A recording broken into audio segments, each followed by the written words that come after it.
ഈ വീഡിയോ കണ്ടുകൊണ്ടിരിക്കുന്ന നിങ്ങളിൽ എത്ര പേർ ലോൺ എടുത്തിട്ടുണ്ട്? ലോൺ എടുക്കുക എന്നത് ഇപ്പോൾ വളരെ സാധാരണമായ ഒരു കാര്യമായി മാറിയിരിക്കുകയാണല്ലോ. Home loan, bike loan, car loan, personal loan, business loan, gold loan, loan against property, credit കാർഡുകൾ എന്നിങ്ങനെ നിരവധി തരത്തിലുള്ള വായ്പകളുണ്ട്. ഇതിൽ എത്ര എണ്ണം ആരൊക്കെ എടുത്തിട്ടുണ്ടെന്നറിയില്ല. പക്ഷെ ദിവസവും കൂട്ടത്തോടെ നമുക്ക് കോളുകൾ വരാറുണ്ട്.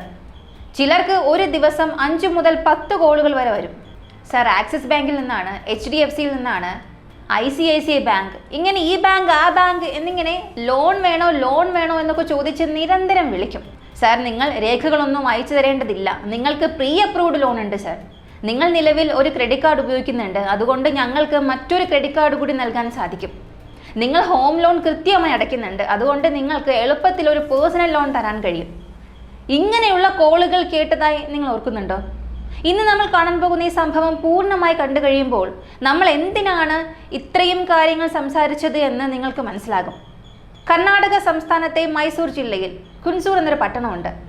ആ ഹുൻസൂർ പട്ടണത്തിലെ ന്യൂ മാരുതി ലേഔട്ട് എന്ന ഒരു വലിയ മനോഹരമായ വില്ലയിലാണ് നമ്മൾ ഇന്ന് സംസാരിക്കാൻ പോകുന്ന ഹരീഷ് എന്നയാൾ താമസിക്കുന്നത്. 45 വയസ്സുള്ള ഹരീഷിന് 2 ബിസിനസ്സുകൾ ഉണ്ടായിരുന്നു. ഒരു ബിസിനസ് ഉപയോഗിച്ച കാറുകളുടെ ഷോറൂം ആയിരുന്നു, യൂസ്ഡ് കാർ ഷോ.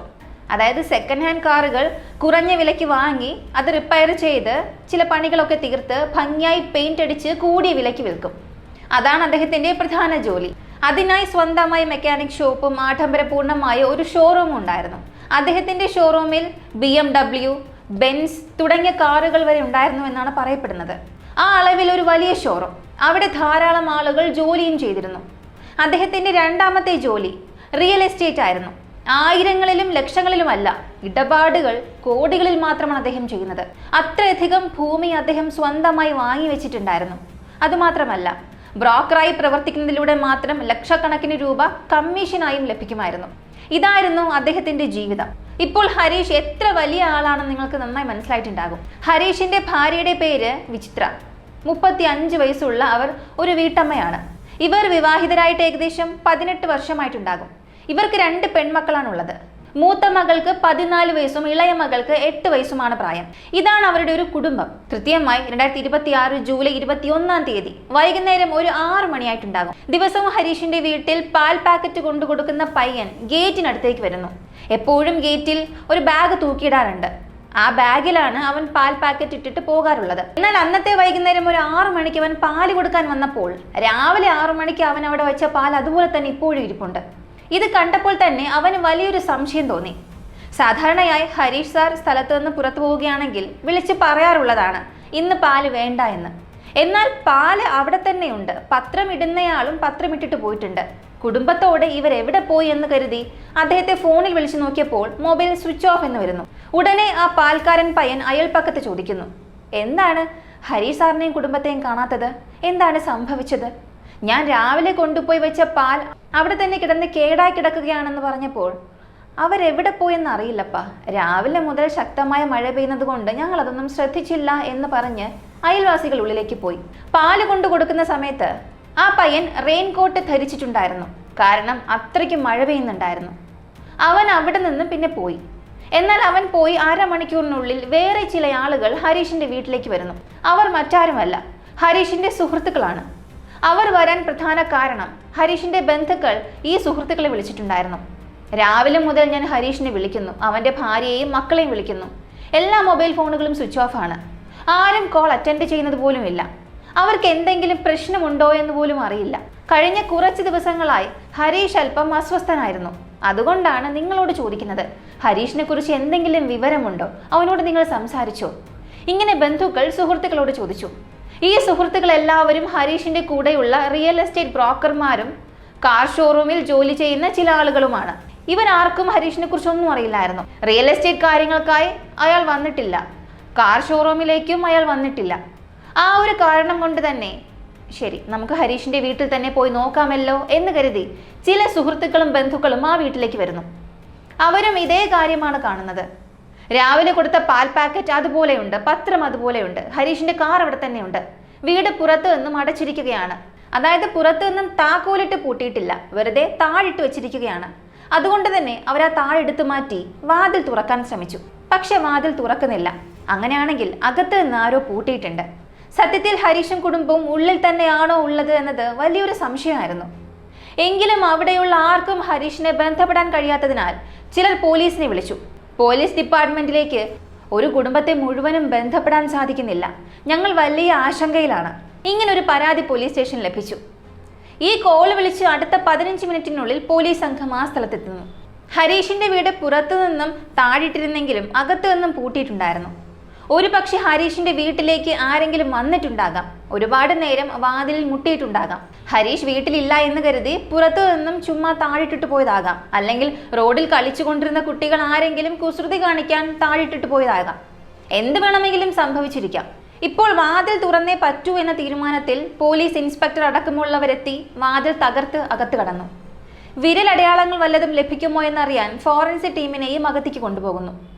ആരെങ്കിലും വാതിൽ ബലമായി തുറന്നിട്ടുണ്ടോ, വാതിൽ തകർത്തതിന്റെ ലക്ഷണങ്ങളുണ്ടോ, ജനലുകൾ വല്ലതും തകർന്നിട്ടുണ്ടോ, അകത്തുള്ള അലമാര, ബ്യൂറോ എന്തെങ്കിലും തുറന്നു കിടന്നിട്ടുണ്ടോ, ഇങ്ങനെയുള്ള കാര്യങ്ങളിലൂടെ ആരകത്ത് വന്നു, ആര് പുറത്തേക്ക് പോയി തുടങ്ങിയ എല്ലാ കാര്യങ്ങളും ഫോറൻസിക് ടീം ഓരോന്നായി പരിശോധിക്കുകയാണ്.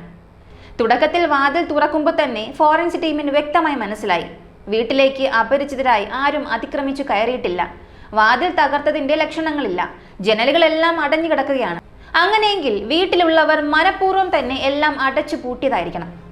ഇത് ഉറപ്പിച്ചതിന് ശേഷമാണ് പോലീസ് ടീം അടുക്കളയിലേക്ക് പോകുന്നത്. അടുക്കളയിൽ അവർ ശ്രദ്ധിച്ചൊരു കാര്യം, അവിടെ 3 കോഫി കുടിച്ച കപ്പുകൾ ഉണ്ടായിരുന്നു. അതിലെ 3 കപ്പുകളിലും കുടിച്ചിട്ടുണ്ട്. ഒരു കപ്പിൽ പകുതി കാപ്പി ബാക്കി ഉണ്ടായിരുന്നു. സ്നാക്സും കുറച്ചൊക്കെ കഴിച്ച് ബാക്കി വെച്ച നിലയിലായിരുന്നു.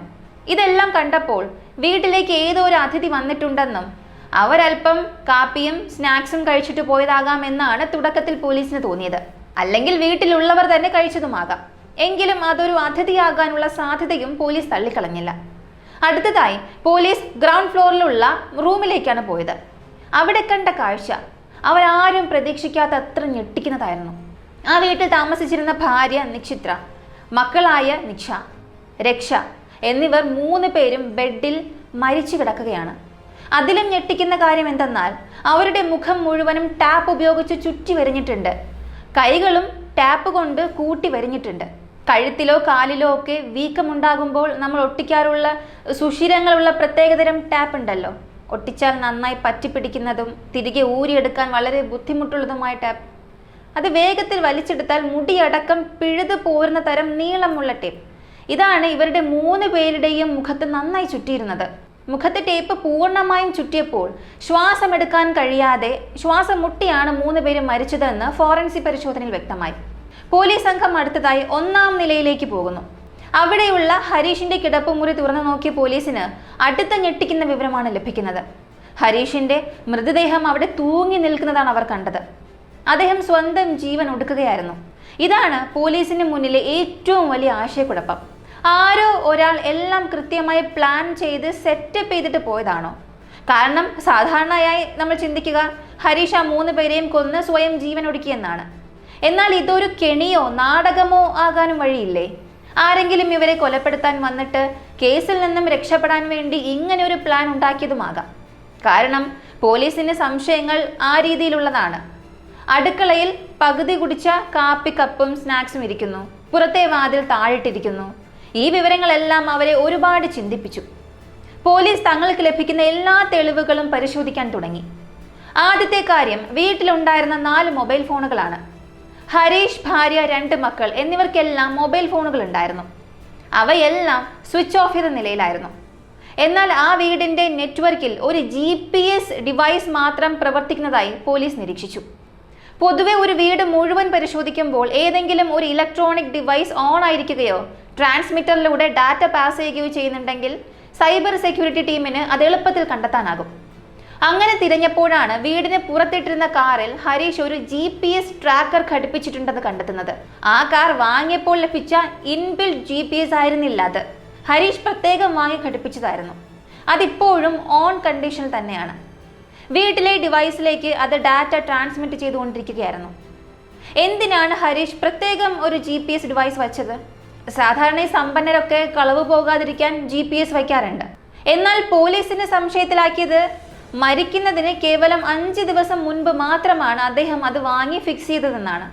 ഞാൻ മരിക്കാൻ പോകുന്നു, അല്ലെങ്കിൽ എന്നെ ആരെങ്കിലും കൊല്ലാൻ പോകുന്നു, അതുമല്ലെങ്കിൽ ആരെയെങ്കിലും ട്രാപ്പ് ചെയ്യണമെന്ന് കരുതിയാണോ അദ്ദേഹം ആ GPS വെച്ചത്? ഈ സംശയങ്ങളെല്ലാം പോലീസിന് വർദ്ധിച്ചു വന്നു. ഒടുവിൽ ഹരീഷ് മരിക്കുന്നതിന് തലേ ദിവസം ആരോ ഒരാൾക്ക് 5 ലക്ഷം രൂപ അയച്ചു കൊടുത്തതായി കണ്ടെത്തി. ഈ 5 ലക്ഷത്തിന്റെ ബാങ്ക് ഇടപാട് എന്തിനാണ് നടന്നത്? അത് പരിശോധിച്ചാൽ ഒരുപക്ഷെ ഈ കൊലപാതകത്തിനോ മരണത്തിനോ എന്തെങ്കിലും ഉത്തരം ലഭിക്കുമോ എന്ന് കരുതി പോലീസ് ആ പണമിടപാട് ട്രാക്ക് ചെയ്തു. ഹരീഷിന്റെ അടുത്ത ഒരു സുഹൃത്തിനാണ് ആ പണം അയച്ചത്. അയാളും ഒരു റിയൽ എസ്റ്റേറ്റ് ബ്രോക്കറായിരുന്നു. ആ സുഹൃത്തിന്റെ അടുത്ത് ചെന്ന് എന്തിനാണ് ഹരീഷ് നിങ്ങൾക്ക് 5 ലക്ഷം രൂപ അയച്ചു തന്നത് എന്ന് ചോദിച്ചപ്പോൾ അയാൾ പറഞ്ഞത്, ഹരീഷ് എൻ്റെ കയ്യിൽ നിന്ന് 5 ലക്ഷം രൂപ കടം വാങ്ങിയിട്ടുണ്ടായിരുന്നു. ഞാൻ അതിനെക്കുറിച്ച് അവനോട് ചോദിക്കാറേയില്ലായിരുന്നു. പലിശയ്ക്കാണ് അവൻ പണം വാങ്ങിയത്. പലിശ കൃത്യമായി അയച്ചു തരുന്നുണ്ടായിരുന്നു. പക്ഷെ പെട്ടെന്ന് 5 ലക്ഷം രൂപ അയച്ചു തന്നിട്ട് ഇനി മുതൽ പ്രശ്നമൊന്നുമില്ല, എൻ്റെ കയ്യിൽ എല്ലാ പണവും കൃത്യമായിട്ടുണ്ട് എന്ന് എനിക്ക് മെസ്സേജ് അയച്ചു. ആ വാട്സപ്പ് മെസ്സേജ് വേണമെങ്കിൽ ഞാൻ സാറിന് കാണിച്ചു തരാമെന്നും പറഞ്ഞ് അയാൾ അത് കാണിച്ചു കൊടുത്തു. അപ്പോൾ ഹരീഷിന് താൻ അടുത്ത ദിവസം മരിക്കാൻ പോവുകയാണെന്ന് അറിയാമായിരുന്നു. അതുകൊണ്ടാണോ അടുത്ത സുഹൃത്തിന് നൽകാനുള്ള 5 ലക്ഷം രൂപ കടം അദ്ദേഹം വീട്ടിയത്? ഇതും വലിയൊരു ചോദ്യചിഹ്നമായി മാറി. അടുത്തതായി പോലീസ് പരിശോധിക്കുന്നത് ഹരീഷിന്റെ വീടിന് മുന്നിലുള്ള CCTV ക്യാമറയാണ്. ഇത്രയും വലിയൊരു വില്ലയിൽ CCTV ക്യാമറ ഇല്ലാതിരിക്കില്ലല്ലോ. ആ CCTV ക്യാമറ പരിശോധിച്ചപ്പോഴാണ് ആ ഒരു ദിവസം പാൽക്കാരൻ, പത്രക്കാരൻ എന്നിങ്ങനെ പലരും വന്നിട്ടുണ്ടെന്ന് മനസ്സിലായത്. സംശയാസ്പദമായി വേറെ ആരെങ്കിലും വന്നിട്ടുണ്ടോ എന്ന് പരിശോധിച്ചപ്പോഴാണ് ഉച്ച സമയത്ത് ആരോ ഒരാൾ ഹെൽമറ്റ് ധരിച്ച് ബൈക്കിൽ അവിടെ വന്നു നിൽക്കുന്നത് കണ്ടത്. അയാൾ വീടിന്റെ ഗേറ്റ് തുറന്ന് ഉള്ളിലേക്ക് പോയി. ഉള്ളിൽ പോയി ഒരു 5 മിനിറ്റോളം കഴിഞ്ഞപ്പോൾ അയാൾ തിരിച്ചു വന്ന് ബൈക്കും എടുത്തു പോയി. അതല്പം സംശയാസ്പദമായി തോന്നി. അയാൾ എന്തിനാണ് ഉള്ളിൽ പോയതെന്നും 5 മിനിറ്റ് എന്തിനാണ് അവിടെ നിന്നതെന്നും തിരികെ പോയത് എന്തിനാണെന്നും ആർക്കും അറിയില്ലായിരുന്നു. അവർ ആ ബൈക്കിന്റെ നമ്പർ പരിശോധിച്ചു. ബൈക്ക് നമ്പർ ട്രാക്ക് ചെയ്ത് ഉടമ ആരാണെന്ന് അന്വേഷിച്ചപ്പോഴാണ് അയാൾ ഒരു ബാങ്കിൽ നിന്നുള്ള റിക്കവറി ഏജന്റ് ആണെന്ന് മനസ്സിലായത്. അതായത് ലോണൊക്കെ നൽകിയാൽ തിരികെ വാങ്ങാൻ വരുന്ന ഒരു ഏജന്റ്. എന്തിനാണ് വന്നതെന്ന് ചോദിച്ചപ്പോൾ അയാൾ പറഞ്ഞത്, വളരെ നാളുകളായി ഹരീഷ് ഞങ്ങളുടെ കയ്യിൽ നിന്ന് ലോൺ എടുത്തിട്ടുണ്ടായിരുന്നു. EMI അടയ്ക്കാനും വീഴ്ച വരുത്തി. ഫോർമലായി അദ്ദേഹത്തിന് ഒരു ലെറ്റർ നൽകണമായിരുന്നു. അതിനുവേണ്ടിയാണ് സാർ ഞാൻ വന്നത്. സാധാരണയായി ഞങ്ങൾ ഉടമയെ നേരിട്ട് കണ്ട് സംസാരിച്ചാണ് ആ ലെറ്റർ കൊടുക്കാറുള്ളത്. അന്ന് ഞാൻ വന്നു, ഒരുപാട് നേരം ബെല്ലടിച്ചു. ആരും വാതിൽ തുറന്നതേയില്ല. അതുകൊണ്ട് ഞാൻ കൊണ്ടുവന്ന ലെറ്റർ ആ വാതിലിനടുത്ത് വെച്ചിട്ടാണ് ഞാൻ തിരികെ പോയത്. അതിനുശേഷം വീണ്ടും ഹരീഷിനെ വന്ന് ബന്ധപ്പെടാമെന്ന് ഞാൻ കരുതി. ഞാൻ പുറത്ത് വന്ന് തിരികെ ബൈക്കും എടുത്ത് പോയി. നിങ്ങൾ ഹരീഷിന്റെ വീടിന്റെ ആ ഡോറിനടുത്ത് നോക്കിയാൽ തീർച്ചയായും ഞാൻ വെച്ച ലെറ്റർ കാണാം. നിങ്ങൾക്ക് വേണമെങ്കിൽ പരിശോധിക്കാം എന്ന് പറഞ്ഞ് അയാൾ കൈമലർത്തി. പോലീസ് പരിശോധിച്ചപ്പോൾ അയാൾ പറഞ്ഞതുപോലെ തന്നെ ബാങ്ക് നൽകിയ ലെറ്റർ ഉള്ളിലിട്ടിട്ടുണ്ടായിരുന്നു. അടുത്ത ദിവസം വന്ന് ഹരീഷിനെ നേരിൽ കണ്ട് സംസാരിക്കാം എന്നതായിരുന്നു അയാളുടെ പ്ലാൻ. ഇതല്ലാതെ ആ CCTV ക്യാമറയിൽ നിന്ന് പോലീസിന് മറ്റു തെളിവുകളൊന്നും ലഭിച്ചില്ല. ആദ്യത്തെ കാര്യം, വാതിൽ പുറത്ത് നടച്ചിരിക്കുകയായിരുന്നു. ആരെങ്കിലും വന്നടച്ചതാണോ എന്ന് നോക്കിയാൽ CCTV ക്യാമറയിൽ ഈ ലോൺ ഏജന്റിനെ കണ്ടതല്ലാതെ മറ്റാരും ആ വീട്ടിലേക്ക് പ്രവേശിച്ചിട്ടില്ല. പാൽക്കാരൻ പോലും ഗേറ്റിൽ തൂക്കിയിട്ടിരുന്ന ബാഗിലാണ് പാലിട്ടിട്ട് പോയത്. അതുകൊണ്ട് പോലീസിന് സത്യത്തിൽ എന്താണ് സംഭവിച്ചതെന്ന് മനസ്സിലായതേയില്ല. രണ്ടാമത്തെ കാര്യം, അടുക്കളയിലിരുന്ന് ആ പകുതി കുടിച്ച കാപ്പിക്കപ്പ്, അതിനെക്കുറിച്ചാണ് ചിന്തിച്ചത്. ആരെങ്കിലും അതിഥികൾ വന്നിട്ടുണ്ടോ എന്ന്. എന്നാൽ CCTV ക്യാമറ വഴി വീട്ടിലേക്ക് അതിഥികൾ ആരും വന്നിട്ടില്ല എന്നും വ്യക്തമായി മനസ്സിലായി. തുടർന്ന് പോലീസ് ടീം ഹരീഷിന്റെ പ്രൈവറ്റ് ഓഡിറ്ററെ പോയി കാണുന്നു. ആ ഓഡിറ്റർ ഒരു കൂട്ടം രേഖകൾ പോലീസ് ഡിപ്പാർട്ട്മെന്റിന് നൽകുന്നു. മറ്റെല്ലാ കാര്യങ്ങളും, ഹരീഷ് എന്തിനാണ് മരിച്ചത്, ആരെങ്കിലും കൊന്നതാണോ ഇല്ലയോ, അതെല്ലാം നിങ്ങൾ തന്നെയാണ് കണ്ടെത്തേണ്ടത്. ഞാൻ അദ്ദേഹത്തിന്റെ ഓഡിറ്റർ ജോലി ചെയ്ത് അതിനുള്ള ശമ്പളം വാങ്ങുക മാത്രമേ ചെയ്തിട്ടുള്ളൂ എന്ന് അയാളും പറഞ്ഞു. ഈ രേഖകളെല്ലാം പരിശോധിച്ചപ്പോഴും സൈബർ സെക്യൂരിറ്റി ടീമിന്റെ സഹായത്തോടെയുമാണ് ഹരീഷിന്റെ ജീവിതത്തിൽ എന്താണ് സംഭവിച്ചത് എന്ന് പോലീസിന് വ്യക്തമായി മനസ്സിലാകുന്നത്. ഹരീഷിന്റെ സ്വത്ത് വകകൾ പരിശോധിക്കുമ്പോൾ അദ്ദേഹം താമസിക്കുന്ന ഈ വലിയ വില്ല കോടികൾ വിലമതിക്കുന്നതാണ്. അതുമാത്രമല്ല, റിയൽ എസ്റ്റേറ്റ് വഴി ധാരാളം പ്ലോട്ടുകളും അപ്പാർട്ട്മെന്റുകളും അദ്ദേഹം സ്വന്തമാക്കിയിട്ടുണ്ട്. ഇതുകൂടാതെ അദ്ദേഹത്തിന്റെ ആഡംബരപൂർണമായ സെക്കൻഡ് ഹാൻഡ് ഷോറൂമും കോടികളുടെ സ്വത്താണ്. ഇത്രയും വലിയൊരു കോടീശ്വരൻ എന്തിനായിരിക്കും മരിച്ചത് എന്ന് വീണ്ടും ചിന്തിക്കുമ്പോഴാണ് അദ്ദേഹത്തിന്റെ വായ്പകളെക്കുറിച്ചും കടങ്ങളെക്കുറിച്ചും വ്യക്തമായി മനസ്സിലാകുന്നത്. അദ്ദേഹത്തിന് എത്രത്തോളം സ്വത്തുക്കൾ ഉണ്ടോ അതിനേക്കാൾ അധികം വായ്പകളും കടങ്ങളും ഉണ്ടായിരുന്നു. കൃത്യമായി പറഞ്ഞാൽ സ്വത്തിനേക്കാൾ കൂടുതൽ ലോണുകളാണ് അദ്ദേഹം എടുത്തിരുന്നത്. ശരി, ഇതെല്ലാം സാധാരണ നടക്കുന്ന കാര്യങ്ങളല്ലേ? ബിസിനസ്മാനായ അംബാനി പോലും ബാങ്കിൽ നിന്ന് വായ്പ എടുത്തിട്ടുണ്ടാകുമല്ലോ. നമ്മൾ കാണുന്ന ഓരോ ബിസിനസ്സുകാരനും ബാങ്കിൽ നിന്ന് ലോൺ എടുത്താണ് ബിസിനസ് ചെയ്യുന്നത്. എന്നാൽ ഈ ഹരീഷിന് എന്താണ് സംഭവിച്ചതെന്നതാണ് പോലീസിന് മനസ്സിലാകാത്തൊരു കടങ്കഥയായി മാറിയത്. അതുകൊണ്ടാണ് സൈബർ സെക്യൂരിറ്റി ടീമിനെ കൊണ്ടുവന്ന് അദ്ദേഹത്തിൻ്റെ mobile phone A to Z പരിശോധിക്കാൻ തുടങ്ങിയത്. കാരണം ഇപ്പോഴെല്ലാവരും സാമ്പത്തിക ഇടപാടുകളും ബാങ്കിങ്ങും എല്ലാം ഫോണിലൂടെയാണ് ചെയ്യുന്നത്. അതിനാൽ കടലാസുകൾ നോക്കുന്നതിനേക്കാൾ മൊബൈൽ ഫോൺ പരിശോധിച്ചാൽ എന്തെങ്കിലും കണ്ടെത്താൻ കഴിയുമെന്ന് കരുതി അവർ ഹരീഷിന്റെ സാമ്പത്തിക ലാഭ നഷ്ടങ്ങൾ എല്ലാം തിരയാൻ തുടങ്ങി. 5 മാസങ്ങൾക്ക് മുൻപ് ഹരീഷിന്റെ ജീവിതത്തിൽ വലിയൊരു പ്രശ്നം സംഭവിച്ചു. പൊതുവെ എല്ലാ ബിസിനസ്സുകാർക്കും ഉണ്ടാകുന്ന തരത്തിലുള്ള പ്രശ്നമാണത്. അദ്ദേഹത്തിന് ഒരു കാർ ഷോറൂം ഉണ്ട്. ആ കാർ ഷോറൂം മുന്നോട്ട് കൊണ്ടുപോകാൻ അദ്ദേഹത്തിന്റെ കയ്യിൽ പണമില്ലായിരുന്നു. മാസങ്ങളായി എല്ലാം നഷ്ടത്തിലാണ് പോയിക്കൊണ്ടിരുന്നത്. അദ്ദേഹം അത് എങ്ങനെയൊക്കെയോ പിടിപ്പിച്ച് നിർത്തുകയായിരുന്നു. ഇനി ആ കാർ ഷോറൂം നടത്തണമെങ്കിൽ അദ്ദേഹത്തിന് കുറച്ച് പണം ആവശ്യമായിരുന്നു. ആ പണം വേണമെന്ന ആഗ്രഹത്തിലാണ് അദ്ദേഹം അല്പം അപകടം പിടിച്ച നിക്ഷേപങ്ങൾ ചെയ്യാൻ തുടങ്ങിയത്. അദ്ദേഹത്തിന്റെ മൊബൈൽ ഫോണിൽ പെട്ടെന്ന് ഫേസ്ബുക്കിൽ ചില പരസ്യങ്ങൾ വന്നു. നിങ്ങൾ നിക്ഷേപിക്കുകയാണെങ്കിൽ അതിൻ്റെ 200% ലാഭം തിരികെ ലഭിക്കും എന്നുള്ള ചില പരസ്യങ്ങളായിരുന്നു അത്. അത് വേറൊന്നുമായിരുന്നില്ല, നമ്മൾക്കെല്ലാം അറിയാമായിരുന്ന ക്രിപ്റ്റോ കറൻസി. ഹരീഷ് എങ്ങനെയാണ് ചതിക്കപ്പെട്ടതെന്ന് അറിയാമോ? ആദ്യഘട്ടത്തിൽ ആ ക്രിപ്റ്റോ ആപ്പ് ഡൗൺലോഡ് ചെയ്ത് അതിൽ 50,000 രൂപ നിക്ഷേപിച്ചു. 50,000 രൂപ നിക്ഷേപിച്ച് കുറച്ച് ദിവസങ്ങൾക്കുള്ളിൽ തന്നെ അദ്ദേഹം പ്രതീക്ഷിക്കാത്ത തരത്തിലുള്ളൊരു ലാഭം ലഭിച്ചു. 50,000 രൂപ പെട്ടെന്ന് 2 ലക്ഷം രൂപയായാൽ നിങ്ങൾക്ക് എങ്ങനെ തോന്നും? എന്നാൽ ആ 2 ലക്ഷം രൂപ പിൻവലിക്കാൻ വിഡ്രോ നോക്കിയപ്പോൾ അവർ ചില ക്ലിയറൻസ് ഫീസ് എന്നൊക്കെ പറഞ്ഞ് വലിയൊരു തുക ആവശ്യപ്പെട്ടു. വെറും 2 ലക്ഷം രൂപയാണ് നിങ്ങൾ പിൻവലിക്കുന്നത് എങ്കിൽ ടാക്സ് ക്ലിയറൻസ് ഫീസ് അടയ്ക്കണം. ഇനി ഈ ഫീസ് അടയ്ക്കണ്ട എങ്കിൽ കുറച്ചുകൂടി നിക്ഷേപിച്ച് ലാഭം കൂട്ടും. 10 ലക്ഷം രൂപയിൽ കൂടുതൽ ലാഭം എടുക്കുകയാണെങ്കിൽ ഈ നിക്ഷേപ ടാക്സുകളൊന്നും നിങ്ങൾ അടയ്ക്കേണ്ടതില്ല എന്നവർ പറഞ്ഞു. ഇത് കേട്ട ഹരീഷ് എന്താണ് ചെയ്തതെന്നറിയാമോ? ഒരു പ്രൈവറ്റ് ലോൺ ആപ്പ് തുറന്നു. ഇതേപോലെ ഫേസ്ബുക്കിൽ പരസ്യങ്ങൾ വരാറില്ലേ, ലോൺ വേണോ എന്നൊക്കെ ചോദിച്ചുകൊണ്ട് RBI അപ്രൂവ്ഡ് എന്നൊക്കെ പറയുന്ന ഏതാനും പ്രൈവറ്റ് ലോൺ ആപ്പുകൾ. ചില സമയങ്ങളിൽ ഇതൊക്കെ അംഗീകൃതമാണോ അല്ലയോ എന്ന് പോലും നമുക്കറിയില്ല. ആ പ്രൈവറ്റ് ലോൺ ആപ്പ് ഡൗൺലോഡ് ചെയ്ത് അതിൽ നിന്ന് ധാരാളം വായ്പകൾ അദ്ദേഹം എടുത്തു. എത്രയാണെന്നറിയാമോ? 1.2 കോടി രൂപയാണ് അദ്ദേഹം വായ്പ എടുത്തത്. ഇത്രയും പണം എന്തിനാണ് എടുത്തതെന്നറിയാമോ? ഈ ക്രിപ്റ്റോ നെറ്റ്വർക്കിലിട്ട് നിക്ഷേപിക്കുന്നതിന് വേണ്ടി മാത്രമാണ്. 50,000 രൂപ ഇട്ടപ്പോൾ ഇത്രയും വലുതായി. ഇനിയിപ്പോൾ 1-2 കോടി രൂപ ഇട്ടാൽ എത്ര കോടി കിട്ടുമെന്ന ഒറ്റ ആഗ്രഹത്തിലാണ് അദ്ദേഹം നിക്ഷേപിച്ചത്. പക്ഷേ അദ്ദേഹം ഇത്രയും നിക്ഷേപിച്ചതിന് ശേഷം ക്രിപ്റ്റോ കറൻസിയുടെ മൂല്യം പൂർണ്ണമായും താഴേക്ക് പോകാൻ തുടങ്ങി. അടുത്തിടെ നമുക്ക് നന്നായി അറിയാമല്ലോ, US-ഉം ഇറാനും തമ്മിൽ എന്താണ് പ്രശ്നം നടക്കുന്നത് എന്ന്. അത് എപ്പോൾ നടക്കാൻ തുടങ്ങിയോ അപ്പോൾ മുതൽ ക്രിപ്റ്റോ എല്ലാം താഴേക്ക് തന്നെയാണ് പോയത്. 5 വർഷവും 10 വർഷവും ലാഭം തന്നവനാണ് എന്ന് പറഞ്ഞവർ വരെ ഇപ്പോൾ നഷ്ടത്തിലേക്ക് വന്ന് വളരെ ആശങ്കപ്പെടാൻ തുടങ്ങിയിരിക്കുകയാണ്. ഈ ക്രിപ്റ്റോ കാരണം നശിച്ചു പോയവർ എത്ര പേരുണ്ടെന്നൊന്നും അറിയില്ല. അതുപോലെയാണ് ഈ ഹരീഷും. വലിയ നഷ്ടങ്ങൾ വരാൻ തുടങ്ങി. ഇതെങ്ങനെ കൈകാര്യം ചെയ്യണമെന്ന് അദ്ദേഹത്തിന് ഒന്നും മനസ്സിലായില്ല. ഷോറൂം മുന്നോട്ട് കൊണ്ടുപോകാമെന്ന് കരുതി ക്രിപ്റ്റോയിൽ നിക്ഷേപിച്ചു. ക്രിപ്റ്റോയിൽ നിന്ന് കൂടുതൽ പണം കിട്ടുമല്ലോ എന്ന് കരുതി ലോൺ എടുത്ത് നിക്ഷേപിച്ചപ്പോൾ എല്ലാം നഷ്ടത്തിൽ കലാശിച്ചു. ഇനിയിപ്പോൾ ലോൺ തന്നവൻ പണം ചോദിക്കുമല്ലോ. ഈ ഘട്ടത്തിൽ സൈബർ സെക്യൂരിറ്റി ടീം 2 കാര്യങ്ങൾ കണ്ടെത്തി. ആദ്യത്തെ കാര്യം, ഈ ക്രിപ്റ്റോ കറൻസി വാങ്ങുന്നതിനും വിൽക്കുന്നതിനും ചില ബ്രോക്കർമാർ ഉണ്ടാകും. ആ ബ്രോക്കറേജ് ആപ്പുകളിൽ വലിയ തട്ടിപ്പുകൾ നടക്കുന്നത് അവർ കണ്ടെത്തി. സത്യത്തിൽ ഒരു ക്രിപ്റ്റോയുടെ നിരക്ക് 100 ആണെങ്കിൽ ഇവർ 80 അല്ലെങ്കിൽ 70 എന്നേ കാണിച്ചിട്ടുണ്ടാകും. അവിടെ ലാഭം 20% വരുന്നുണ്ടെങ്കിൽ ഇവർ വെറും 5% മാത്രമായിരിക്കും ലാഭം കാണിക്കുന്നത്. ഇതൊന്നും പലർക്കും തീരെ അറിയില്ല. പൊതുവെ ഇന്ത്യയിൽ സ്റ്റോക്ക് മാർക്കറ്റ് എന്ന ഒന്നുണ്ട്. അത് സെബി അംഗീകൃതമാണെന്നും പറയുന്നു. ഓരോ ഘട്ടത്തിലും അതിനെ പിന്തുണയ്ക്കാനും ഇതാണ് ഇതിൻ്റെ യഥാർത്ഥ മൂല്യം എന്ന് തെളിയിക്കാനും ധാരാളം തിയറീസ് ഉണ്ട്. അത് വെച്ച് ഇവർ സത്യസന്ധമായിട്ടാണോ കാര്യങ്ങൾ ചെയ്യുന്നത് എന്നൊക്കെ നമുക്ക് എളുപ്പത്തിൽ കണ്ടെത്താം. ഗവൺമെന്റും അവരുടെ ഭാഗത്ത് നിന്ന് ഒരു കമ്മിറ്റിയെ വെച്ച് ഇതെല്ലാം നോക്കി നടത്താൻ ഒരു പ്രത്യേക ടീമിനെ തന്നെ നിയമിച്ചിട്ടുണ്ട്. എന്നാൽ ഈ ക്രിപ്റ്റോ നെറ്റ്വർക്കിന് അങ്ങനെയുള്ള സംവിധാനങ്ങളൊന്നുമില്ല. ധാരാളം സ്വകാര്യ കമ്പനികളും ബ്രോക്കർമാരും തട്ടിപ്പുകാരും ഇതിലുണ്ട്. അവർ ആപ്പിൽ കാണിക്കുന്നതൊന്നും സത്യമല്ല. അതിലാണ് ഇദ്ദേഹവും പോയി അകപ്പെട്ടത്. അദ്ദേഹം 1.2 കോടി രൂപ ഇട്ടതും അത് നഷ്ടമായതുമെല്ലാം സത്യം തന്നെയാണ്. എന്നാൽ അതൊന്നും കൃത്യമായ കണക്കുകളെ അല്ലായിരുന്നു.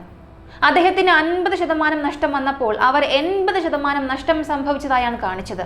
ശരി, ഒരു വശത്ത് ഈ ക്രിപ്റ്റോ എന്നും പറഞ്ഞ് അദ്ദേഹം ചതിക്കപ്പെട്ടു. 1.2 കോടിയോളം നഷ്ടമായി. മറുവശത്ത് വായ്പയും എടുത്തിട്ടുണ്ട്. ഒരാളുടെ തലവര മോശമാണെങ്കിൽ എല്ലാ കാര്യങ്ങളും മോശമായി തന്നെ നടക്കുമെന്ന് പറയില്ലേ, അതുപോലെ തന്നെയാണ്. ഈ 1.2 കോടി രൂപ വായ്പ എടുത്തത് ഒരു തേർഡ് പാർട്ടി കമ്പനിയിൽ നിന്നാണ്. ആ പ്രൈവറ്റ് കമ്പനി ചുമത്തുന്ന പലിശ കണ്ട് ഞെട്ടിപ്പോകുന്നു. ഈ റോക്കറ്റ് പലിശ എന്നൊക്കെ പറയില്ലേ, അത്തരം പലിശയായിരുന്നു അത്. ഇദ്ദേഹം EMI അടച്ചില്ല എന്നൊക്കെ പറഞ്ഞ് AI ചാറ്റ് ബോട്ട്സുകൾ ഉണ്ടല്ലോ, ഓട്ടോമാറ്റിക് ആയിട്ട് മെസ്സേജ് അയക്കുന്ന ചാറ്റ് ബോട്ട്സുകൾ, ഇവരൊക്കെ ഇദ്ദേഹത്തിന് ഇടയ്ക്ക് ഇങ്ങനെ മെസ്സേജ് അയച്ച് ട്രിഗർ ചെയ്തുകൊണ്ടേയിരിക്കും. ഒരു ദിവസം 5-6 കോളുകൾ, 10-15 കോളുകൾ വീണ്ടും വീണ്ടും വന്നുകൊണ്ടേയിരിക്കും. കോൾ എടുത്താൽ കസ്റ്റമർ ഏജന്റ് ആയിരിക്കും സംസാരിക്കുക. എന്താണ് നിങ്ങൾ ലോൺ അടയ്ക്കില്ലേ? ലോൺ എടുക്കാൻ മാത്രം നന്നായി അറിയാമല്ലോ. ലോൺ കൃത്യമായി അടയ്ക്കണം, ഇല്ലെങ്കിൽ ഞങ്ങൾ ഡിഫോൾട്ട് ചെയ്യും. പെട്ടെന്ന് നിന്റെ വീട്ടിൽ വന്ന് വസ്തുവകകളെല്ലാം പിടിച്ചെടുക്കും, പരിശോധിക്കും, പോലീസിൽ പരാതി നൽകും എന്നൊക്കെ പറഞ്ഞ് നിരന്തരം ആൾക്കാർ ഇങ്ങനെ വിളിച്ചുകൊണ്ടേയിരിക്കും. ഒരാൾ വിളിച്ചു നിർത്തിയ ഉടൻ മറ്റൊരാൾ വീണ്ടും വിളിക്കും. ഇതിനകം ഒരാൾ വിളിച്ച കാര്യം രണ്ടാമത്തെ ആൾക്ക് അറിയാൻ സാധിക്കില്ല. വീണ്ടും വിളിച്ച് അതേ കാര്യം തന്നെ പറഞ്ഞ് ബഹളമുണ്ടാക്കും. ഇത് കൂടാതെ നിരന്തരം മെസ്സേജുകളും വന്നുകൊണ്ടിരിക്കും.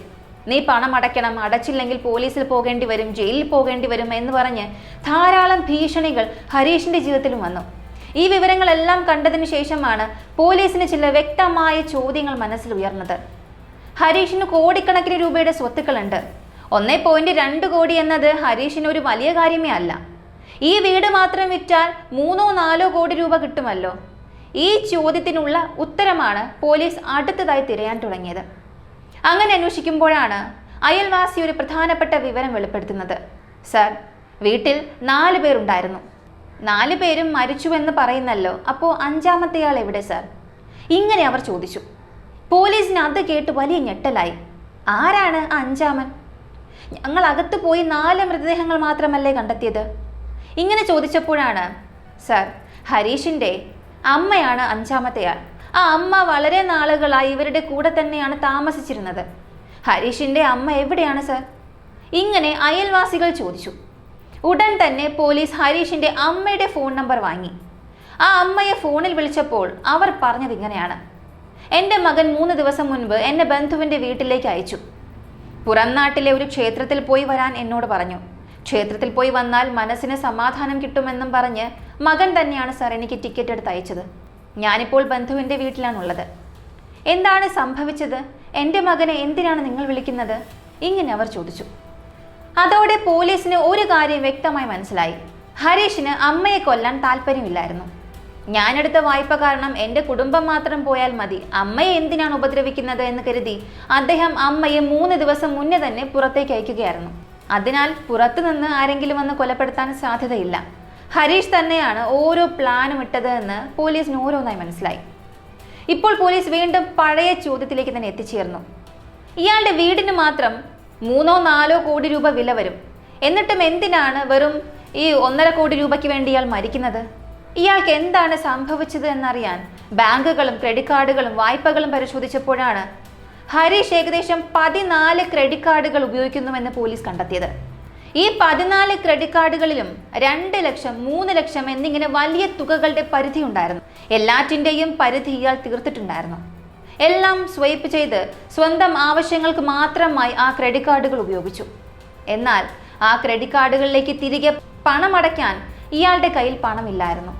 അടുത്തതായി ഓരോ സ്വകാര്യ ബാങ്കിലെയും ഇയാളുടെ അക്കൗണ്ടുകൾ പരിശോധിച്ചപ്പോൾ ധാരാളം വായ്പകൾ എടുത്തിട്ടുള്ളതായി കണ്ടെത്തി. സ്വന്തം പേരിൽ മാത്രമല്ല, ഭാര്യയുടെ പേരിലുള്ള സ്വത്തുക്കൾ കൂടി കാണിച്ചുകൊണ്ട് സപ്പോർട്ടിംഗ് ഡോക്യുമെന്റുകൾ നൽകുകയും ഇയാൾ നോമിനിയായി നിൽക്കുകയും ചെയ്തുകൊണ്ട് എല്ലാ സെക്യൂരിറ്റികളും വെച്ച് ഒരു വലിയ തുക തന്നെ വാങ്ങിയെടുത്തിട്ടുണ്ട്. അതുകൊണ്ട് ഇയാളുടെ പേരിലും ഭാര്യയുടെ പേരിലും വലിയ തുകകളുടെ വായ്പകൾ ഉണ്ടായിരുന്നു. ഇയാൾക്കുള്ള സ്വത്തുക്കളേക്കാൾ വളരെ കൂടുതലായിരുന്നു വായ്പാ തുക. ദിവസേന ഇയാളോട് വായ്പ തിരിച്ചടയ്ക്കാൻ ആവശ്യപ്പെടുന്നവരുടെ എണ്ണം വർദ്ധിച്ചു വന്നു. ഒരു വശത്ത് ബാങ്കുകൾ വായ്പ തിരികെ ചോദിക്കുമ്പോൾ അവർ സാധാരണയായി ഉപഭോക്താക്കളെ അമിതമായി മാനസിക സമ്മർദ്ദത്തിലാക്കാറേയില്ല. വായ്പ അടയ്ക്കൂ, അടച്ചില്ലെങ്കിൽ വീട് ലേലത്തിൽ പോകും, അല്ലെങ്കിൽ ബാങ്ക് വഴി നിയമ നടപടികൾ സ്വീകരിക്കും. അതല്ലെങ്കിൽ പലിശ അടച്ചില്ലെങ്കിലും കുഴപ്പമില്ല, മുതലെങ്കിലും തിരിച്ചടയ്ക്കൂ എന്നൊക്കെ പറഞ്ഞ് അയഞ്ഞൊരു സമീപനമാണ് ബാങ്കുകൾ സ്വീകരിക്കാറുള്ളത്. കാരണം അത് റിസർവ് ബാങ്കിന്റെ RBI മാർഗനിർദ്ദേശമാണ്. അത്തരം ബാങ്കുകൾ എങ്ങനെ പ്രവർത്തിക്കണമെന്ന് വ്യക്തമാക്കുന്ന ധാരാളം നിയമങ്ങളും ചട്ടങ്ങളുമുണ്ട്. അവരുടെ നടപടികൾ കാരണം ഒരു ഉപഭോക്താവും ബുദ്ധിമുട്ടാൻ പാടില്ല.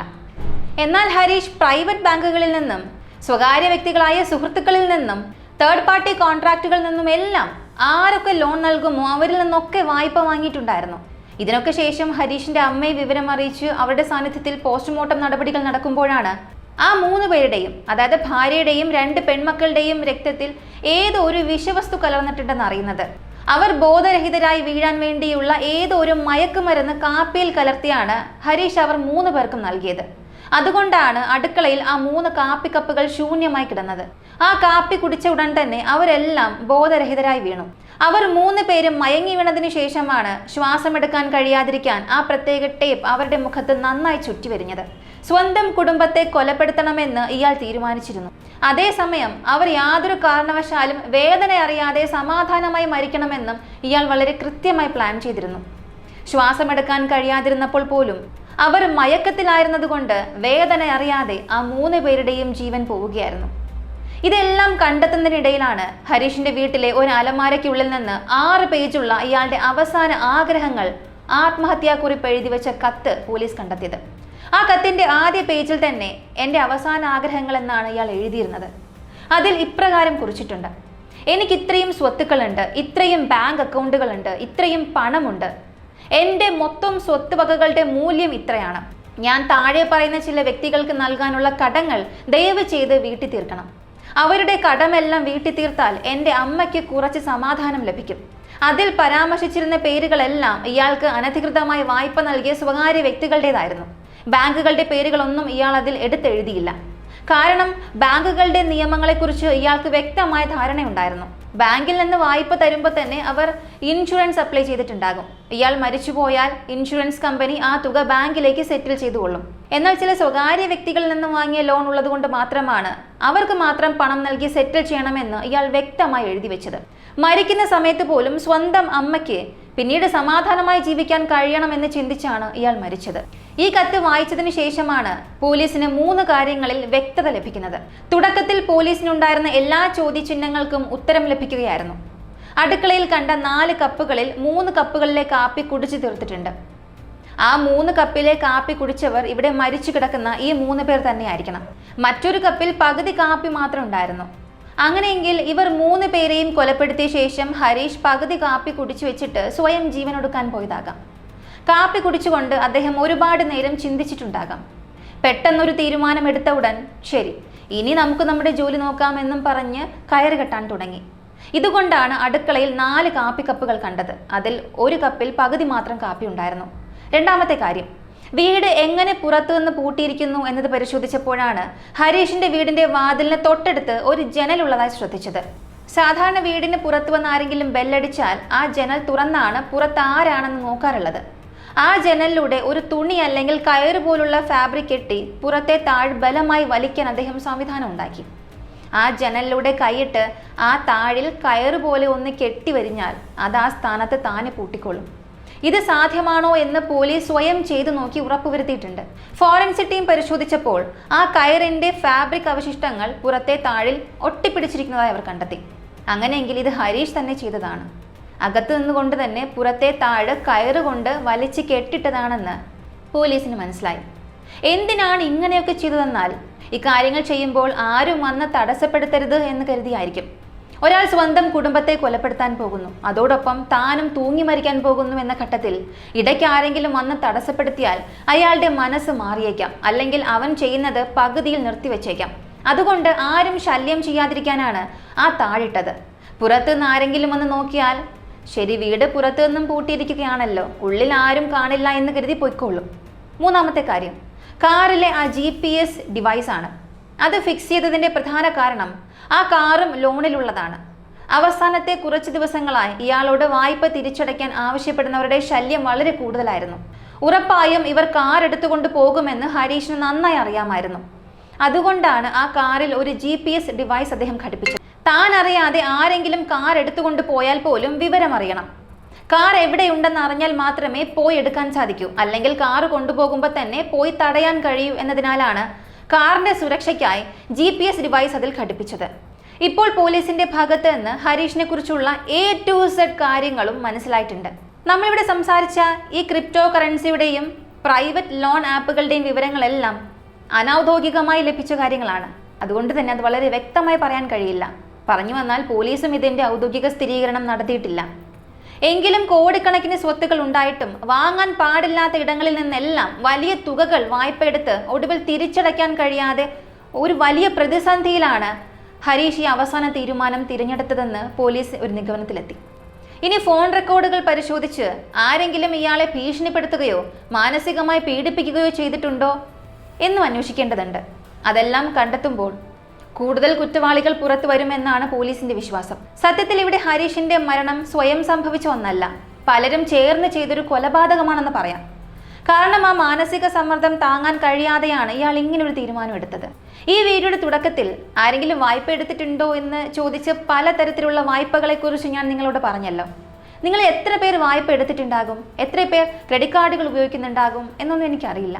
വായ്പ എടുക്കുന്നതും ക്രെഡിറ്റ് കാർഡ് ഉപയോഗിക്കുന്നതും എല്ലാം ഈ ലോകത്ത് സാധാരണമാണ്. പക്ഷേ ഒരു കാര്യം എപ്പോഴും നോക്കുക, അപകടകരമായ റിസ്കി നിക്ഷേപങ്ങൾക്ക് വേണ്ടി ഒരിക്കലും വായ്പ എടുത്ത് നിക്ഷേപം നടത്തരുത്. സ്വർണ്ണവില ഉയർന്നുകൊണ്ടിരിക്കുന്നത് കണ്ടിട്ട് ബാങ്കിൽ നിന്ന് വായ്പ എടുത്ത് സ്വർണം വാങ്ങിയ ധാരാളം ആളുകളുണ്ട്. എന്നാൽ അവർ വാങ്ങിയ അടുത്ത നിമിഷം സ്വർണ്ണവില കുറയാൻ തുടങ്ങും. ഇപ്പോൾ വായ്പ എടുത്ത തുകയ്ക്ക് അവർ EMIയും പലിശയും അടച്ചുകൊണ്ടേയിരിക്കുകയാണ്. അടുത്ത് എന്ത് ചെയ്യുമെന്ന വലിയ ചോദ്യത്തിന് മുന്നിലാണ് അവർ ഇങ്ങനെ നിൽക്കുന്നത്. ക്രിപ്റ്റോയോ മറ്റ് അപകടകരമായ ട്രേഡിങ്ങുകളോ ചെയ്യുമ്പോൾ നിങ്ങളുടേതായ തുക മാത്രം അതിനായി മാറ്റിവെക്കുക. ആ തുക പൂർണ്ണമായും നഷ്ടപ്പെട്ടാലും നിങ്ങളുടെ ജീവിതത്തെ അത് ബാധിക്കില്ല എന്ന് ഉറപ്പുണ്ടെങ്കിൽ മാത്രം ആ പണം ഉപയോഗിച്ച് നിക്ഷേപം നടത്തുക. അല്ലാതെ കൂട്ടുകാരൻ വൻതുക സമ്പാദിച്ചുവെന്ന് കരുതി മറ്റുള്ളവരെ അനുകരിച്ച് പണം നിക്ഷേപിച്ചാൽ ഉറപ്പായും ജീവിതത്തിൽ നഷ്ടം മാത്രമേ ഉണ്ടാകൂ. നിങ്ങളുടെ കൂട്ടുകാരന് ആ നിക്ഷേപത്തിന്റെ തന്ത്രങ്ങൾ അറിയാമായിരിക്കും, അവന്റെ തലവര ചിലപ്പോൾ നന്നായിരിക്കും. അതുകൊണ്ട് നമ്മുടെ തലവരയും അങ്ങനെ ആയിരിക്കും എന്ന് കരുതരുത്, ഒരിക്കലും കരുതരുത്. മൂന്നാമത്തെ കാര്യം, ജീവിതത്തിൽ എന്തെങ്കിലും കടബാധ്യതകൾ ഉണ്ടായാൽ ദയവ് ചെയ്ത് അത് നിങ്ങളുടെ പങ്കാളിയുമായി, ഭാര്യയോ ഭർത്താവോ, അവരുമായി തുറന്ന് സംസാരിക്കുക. അവരുമായി സംസാരിച്ചാൽ നിങ്ങളുടെ മനസ്സിലെ ഭാരം പകുതി കുറയും. മനുഷ്യരിൽ വലിയ രീതിയിൽ മാനസിക സമ്മർദ്ദം ഉണ്ടാകാൻ കാരണം അവർ കാര്യങ്ങൾ പങ്കാളിയോട് സംസാരിക്കാത്തത് കൊണ്ടാണ്.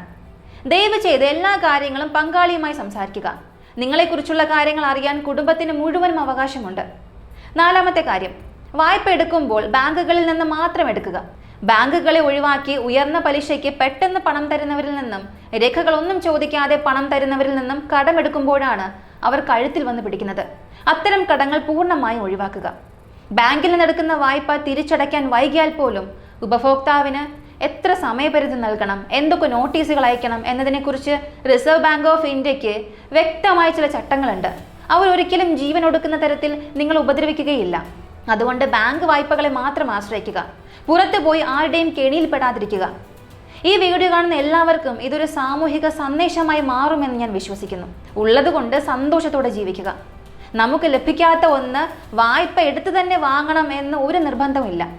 മറ്റുള്ളവർ പറയുന്നത് കേട്ട് വായ്പ എടുത്ത് ജീവിക്കേണ്ട ആവശ്യവുമില്ല. മറ്റുള്ളവരുടെ ജീവിതവുമായി നമ്മളെ താരതമ്യം ചെയ്ത് അവൻ ഇത്രയും ലക്ഷം വായ്പ എടുത്തു, അവൻ കോടികൾ എടുത്തു, നമുക്കും എടുത്ത് ആസ്വദിക്കാം എന്ന് ചിന്തിച്ചാൽ ഓരോരുത്തരുടെയും ജീവിതം വ്യത്യസ്തമായ രീതിയിലായിരിക്കും അവസാനിക്കുക. ഈ വീഡിയോയെക്കുറിച്ചുള്ള നിങ്ങളുടെ അഭിപ്രായങ്ങൾ കമന്റിൽ പറയാം. അടുത്ത വീഡിയോയിൽ വീണ്ടും കാണാം.